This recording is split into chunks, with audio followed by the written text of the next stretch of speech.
E olha, ainda sobre esse anúncio da FIFA, sobre a abertura do FIFA Pass e o sistema de agendamento prioritário de vistos para quem vai à Copa do Mundo, nós falamos agora com o especialista em migração, Fabiano Rocha.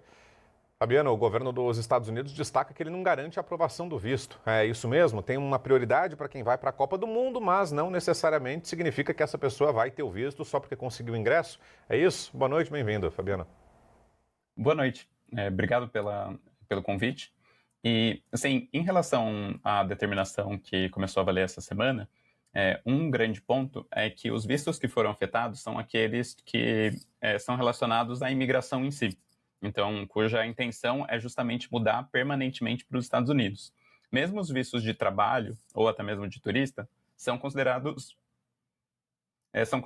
vistos com uma intenção temporária, né? São vistos temporários, e por isso eles não são afetados. Então, todos os consulados no Brasil, você ainda consegue esse visto. De modo geral, a imigração como um todo tem afunilado cada vez mais, inclusive usando tecnologia, para entender se de fato aquele objetivo que você está declarando é verdadeiro ou não. Então, para quem estava buscando o Green Card via Brasil, e esse processo só acontece no consulado do Rio de Janeiro, esse processo está congelado. E a ideia é implementar justamente um novo sistema de tecnologia que seja capaz de entender se você tem alguma propensão à dependência dos benefícios do governo e, de fato, também se você tem nível de proficiência. E aí, lembrando que os Estados Unidos é um dos poucos países que não existe um teste de proficiência para você imigrar e conseguir o Green Card.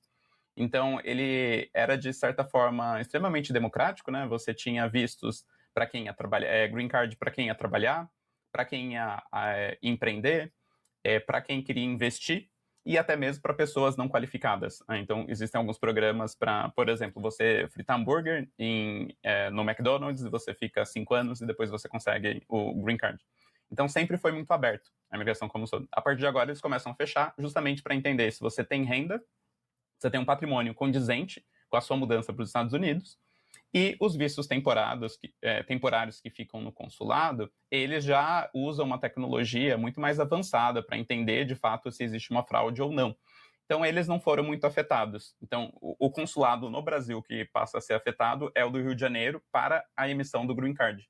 Os outros seguem um fluxo normal, mas lembrando que já em 2025 estava muito mais difícil de conseguir um visto, independente de qualquer natureza, do que os outros anos, né? O visto de turista, por exemplo, ele tinha uma taxa de rejeição de 10%.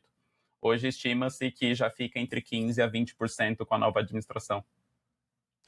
E você estava falando sobre o endurecimento das regras, né, Fabiano, sobre esse afunilamento, e havia também um debate sobre a questão de saúde, uma possibilidade de que a Casa Branca começasse a acompanhar também a situação de saúde da pessoa que pretende ir para lá, justamente para ver se não tem nenhuma comorbidade, a questão de excesso de peso, né, pessoas que forem consideradas acima do peso poderiam ter alguma restrição.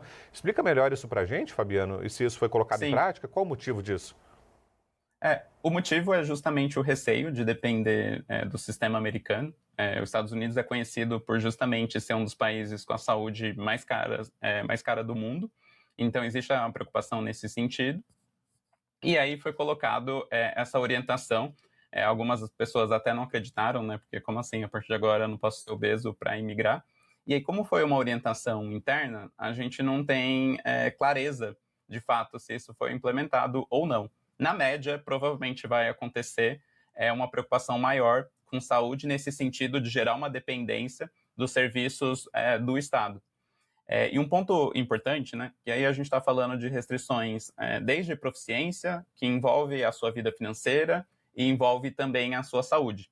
Isso tem a ver com o uso de tecnologia e AI pelo governo. Então, em abril do ano passado, o governo fechou um contrato com a Palantir, que é uma das 10 maiores big techs dos Estados Unidos. O contrato foi de 30 milhões para a implementação de AI e tecnologia em toda a cadeia de imigração. Então, a gente começou no ICE, então você vê o ICE tendo muito mais tecnologia, entendendo em tempo real onde imigrantes ilegais estão, e aí existe toda uma discussão se o sistema funciona bem ou não, justamente porque ele foi iniciado o ano passado. Depois ele avançou para o Departamento de Imigração e outros órgãos do governo americano. Então, de modo geral, quem está nos Estados Unidos já passa por toda essa supervisão. A partir de dezembro de 2025 para cá, os consulados, né, que a gente está falando de órgãos espalhados pelo mundo fora dos Estados Unidos, começam a receber essa tecnologia.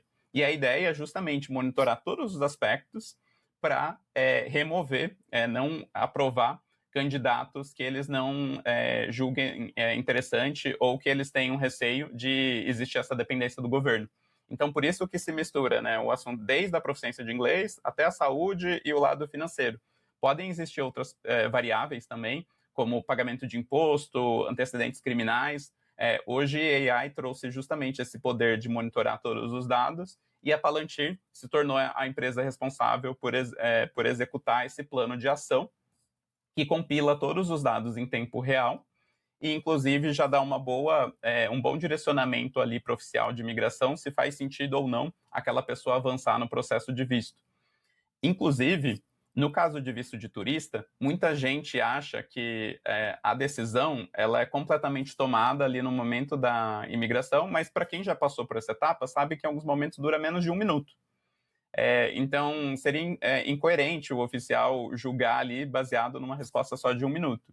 Então, ele já tinha muitos dados, hoje ele tem isso de uma forma muito mais potente. Então, o uso de tecnologia é o que justifica tantos assuntos estarem influenciando a imigração, e aí de uma forma até não tão organizada, porque a regra mesmo, né, a legislação não mudou. A administração precisaria do apoio do Congresso para mudar. Então, o que eles têm feito dado que as diretrizes já existem, eles têm afunilado em como eles comprovam ou tentam entender, aproximar, o que o candidato tem de fato ou não oferecer para o país e se existe algum potencial risco. E aí hoje, com AI, tudo isso foi amplificado. Ô Fabiane, no caso desse veto para 75 países, como você estava explicando no começo, dessa restrição para o Green Card, será que isso é algo temporário, algo que depois vai ser revisto ou não? Porque é algo muito forte, né? Muito drástico. Então significa que agora nenhum brasileiro vai poder ter o Green Card? Será que é algo temporário? É temporário e ele basicamente afeta quem está emitindo pelo Rio de Janeiro, pelo consulado do Rio de Janeiro. Quem está nos Estados Unidos e é brasileiro, já está a trabalho ou estudo e aplica para o Green Card, não foi afetado, justamente porque esse sistema ele já foi implementado e as diretrizes são muito mais reforçadas dentro dos Estados Unidos. Então, só afeta quem está no Rio de Janeiro. Houve esse congelamento justamente para implementação de tecnologia e afunilamento dos processos de supervisão. Então, eles precisam treinar mesmo, todos os oficiais, entender quais são as novas políticas para prevenir casos de dependência do governo. O último congelamento que a gente teve foi em 2025. Vários países do mundo tiveram congelamento para visto de estudantes. E esse congelamento durou cerca de 5 semanas. Então, espera-se, né, até por esse histórico, que esse congelamento demore de 1 a 2 meses, e quem seria afetado são as pessoas que estavam prestes a receber o Green Card no Rio de Janeiro. Então, elas teriam a emissão, agora eles ficam congelados até que esse sistema, as novas diretrizes sejam implementadas, e aí só aí serão liberados. Tem casos, inclusive, em que a pessoa recebe a notificação de aprovação, mas ela não recebe a emissão ou não recebe o documento em si. Então, a gente está nesse momento dessa pausa. A minha estimativa é que isso deva demorar de 1 a 4 meses e depois retoma. Isso também tem a ver um pouco com os números, com a proporção de aplicações que são feitas no Rio de Janeiro. Então, historicamente, os Estados Unidos têm emitido 1 milhão de green cards por ano. O Brasil é super pequeno, ele tem uma representação de 2%. Então, a gente está falando de 20 mil green cards emitidos por ano para brasileiros. E, geralmente, 70% a 80% desses green cards eram emitidos para pessoas que já estavam dentro dos Estados Unidos e 20% via consulado do Rio de Janeiro. Ao longo dos anos, essa proporção foi mudando. Então, hoje a gente tem de 20 a 30 mil green cards sendo emitidos para brasileiros e a proporção chega, em alguns anos, até 50% sendo emitido para o consulado. Então, isso já levanta um alerta por si só de que a imigração para brasileiros não acontece só dentro dos Estados Unidos. Está acontecendo muito via Rio de Janeiro. Então, por isso existe esse reforço e também parte da motivação, o congelamento aconteceu para brasileiros e para colombianos, né, dentro da América Latina. É justamente porque imigrantes dessas nacionalidades pediam também muitos benefícios. Então, ela minimamente faz sentido. Perfeito. Fabiano, obrigado, viu, pela presença aqui. Informações importantes, né? Um assunto que mexe com a vida de muita gente. Conversamos aqui com o Fabiano a respeito disso. Obrigado, viu? Boa semana por aí. Eu que agradeço. Obrigado. Valeu, um abraço.